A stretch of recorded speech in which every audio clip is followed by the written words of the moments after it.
దయచేసి నా కూతురు చనిపోతోంది. నన్ను క్షమించు. మీరు రండి, వచ్చి ఆమెపై చెయ్యి వేయండి. అప్పుడు ఆమె బతుకుతుంది. నువ్వు నన్నెప్పుడూ కలవలేదు, అయినా నీ కూతుర్ని స్వస్థపరచగలనని నీకు అంత విశ్వాసం ఉందా? నన్ను తీసుకువెళ్ళు. అందరూ దయచేసి ఆపండి. ఏం చేస్తున్నారు?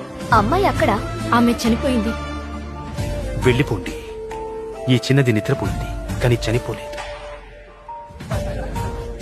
నువ్వు వెళ్ళిపోయావు, మమ్మల్ని ఎందుకు అలా వదిలేసి వెళ్ళిపోయావు? నన్ను నమ్ము, దయచేసి నన్ను నమ్ము. అంతే కదా, ఆయన కూడా నమ్ము. ఏంటి?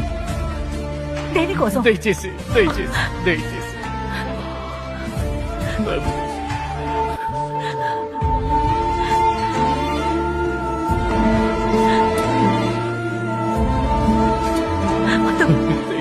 ఆయన ఏం చేస్తున్నారు?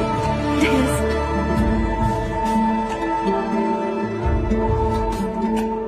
చిన్నదానా, లెమ్ము. నీలి, నీలి బంగారం. ఒక్కరూ జరిగింది ఎవరితోనూ ఎట్టి పరిస్థితుల్లోనూ చెప్పకూడదు. నీ విశ్వాసానికి ధన్యవాదాలు.